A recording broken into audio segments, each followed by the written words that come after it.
In my work on ancient Israelite women spirit workers, I imagine biblical sources to see what we can learn, not only about the official temple cult, but about local ritualists and spiritual leaders, women and others at the margins who may not be well documented in canonized texts.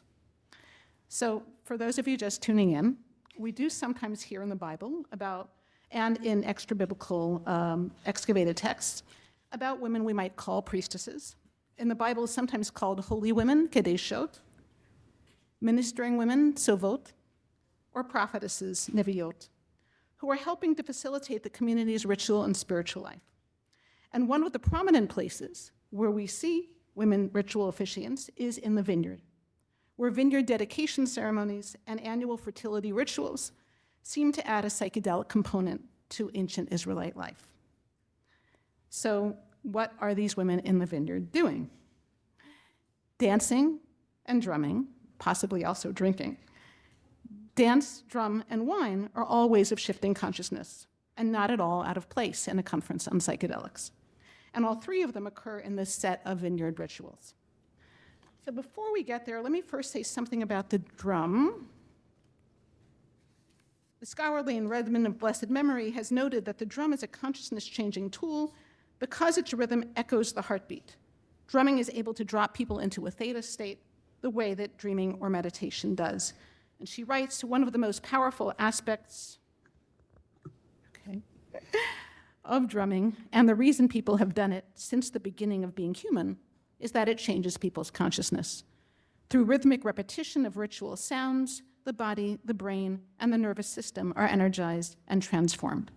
When a group of people play a rhythm for an extended period of time, their brain waves become entrained to the rhythm, and they have a shared brainwave state. The longer the drumming goes on, the more powerful the entrainment becomes. It's really the oldest Holy Communion. So hold that in mind as we go on.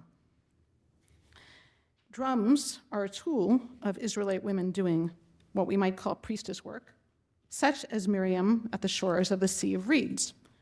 Drums entrain groups of people and help make the deeper consciousness possible. Miriam's using a drum in this text.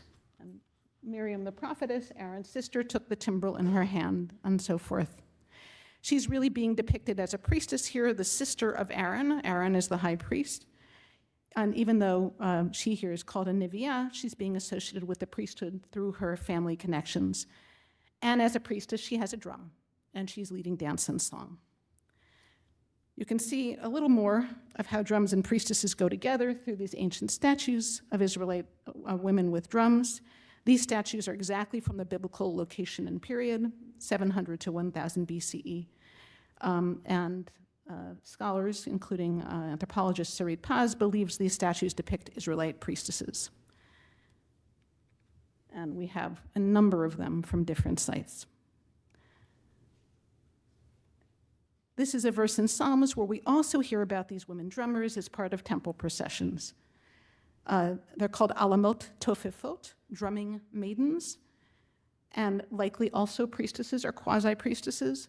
And again, drums are consciousness-changing tools as part of the temple procession. We also hear in the book of Samuel how King Saul encounters a band of prophets using drums and other instruments to inspire prophetic, ecstatic trance. So let's get to the vineyard.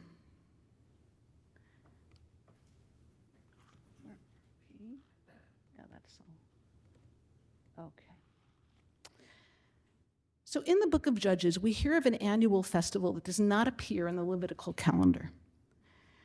It's called a chag, which is the same word that they would use for Passover or any other important holiday.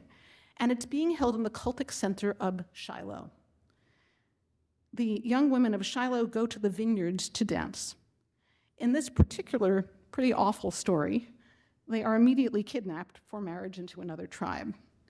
It's actually pretty common in the Bible for women to be abused while doing sacred work, so it may be a kind of cautionary tale, like, don't be a priestess or you'll get into trouble. But what we do learn from this story is that it's not priests who are officiating at this vineyard holiday, but women, priestesses or lay women, who are doing the sacred dances for the holiday. And we'll get to the drums, but they do have drums.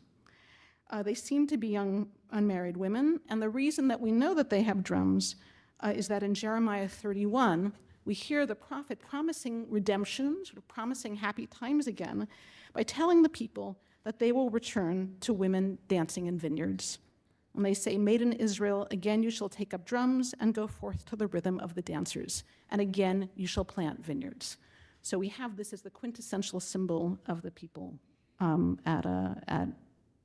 in joy at rest. As scholar Mark Luchter has noted, Shiloh, the place where these dances are occurring, is known as a cultic center where women have important roles, and it's associated with this vineyard ritual, also the place where Hannah prays for a child and is blessed with Samuel, who becomes a priest. In the temple cult, wine was regarded as an intoxicant, such that the priests were forbidden to drink it during officiating. In 1 Samuel, the high priest criticizes Hannah, a pious worshiper, because he thinks she's drunk. But in a vineyard ritual like the one we are talking about, it is likely that wine played a role and was an aid to the ritualists and the participants in changing consciousness. We do hear in Psalm 104 that wine gladdens the heart of the human beings. It also does other things, but that's one aspect. There were also personal vineyard rituals for vineyard owners. One was a ritual marking the first time that the produce of a vineyard was used. Hilulim, that was called Hilul, and Hilulim was an annual vintage celebration, probably related to the observance in Shiloh that we just learned about. Scholar Itamar Kislev writes about the importance of these rituals for ancient Israelites, even though they're not mentioned in the Levitical calendar. So we actually have a kind of a sense of cultural dissension, right? That one group of ritualists is attempting to write out of history the other group. This ritual occurs kind of off the radar, maybe because it was characterized by the drums and dances of women, and maybe also because it has this psychedelic component of wine, drumming, and dancing.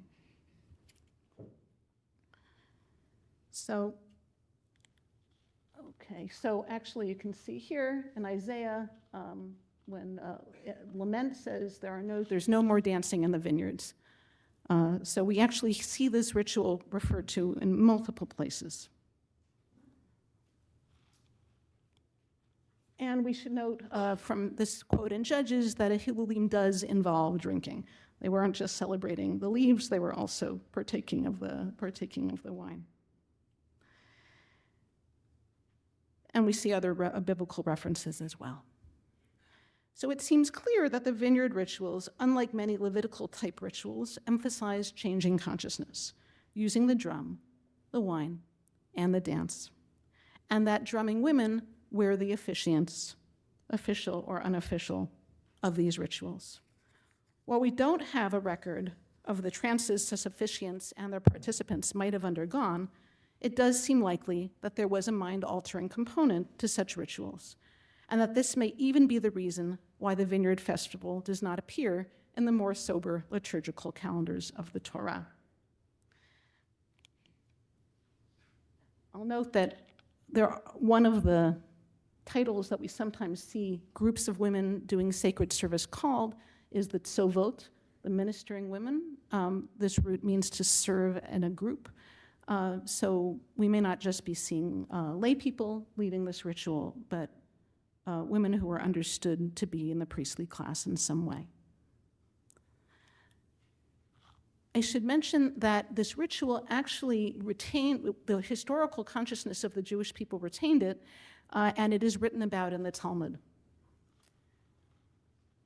We hear in the Talmud, Rabbi Shimon ben Gamliel said, the Israelites had no greater holidays than that of the 15th of Av and the Day of Atonement, on which occasions the maidens of Israel would go out in white garments, borrowed so as not to put to shame one who did not have a white garment. These white garments were dipped were immersed because they were sacred garments. And the Talmud actually depicts this as a kind of husband-finding ritual.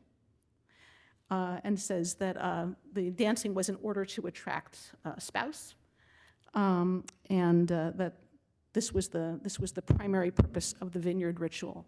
Now, I don't know that that was actually true. It's not mentioned in the earlier texts, but it is the way the Talmud calls this ritual as a kind of big barn dance, where there were people dancing, and you would walk up and say hello to someone, and this was a way of making matches that was maybe less complicated than family negotiation. But the idea that there were marriages being conducted during the vineyard ritual, to me suggests a remembrance of the intense sensual quality of such a ritual.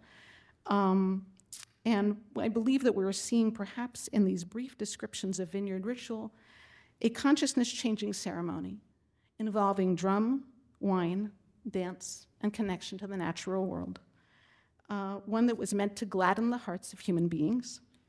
And I think we are also seeing a folk ritual that was led not by officiants from the royal cult, sort of not by the powers that be, but rather by women who were serving as priestesses of the vineyard. And that may tell us something about an Israelite ritual culture we as yet do not know that much about, and may also tell us something about the way that this ancient culture changed consciousness and celebration at times of harvest and joy. So thank you very much.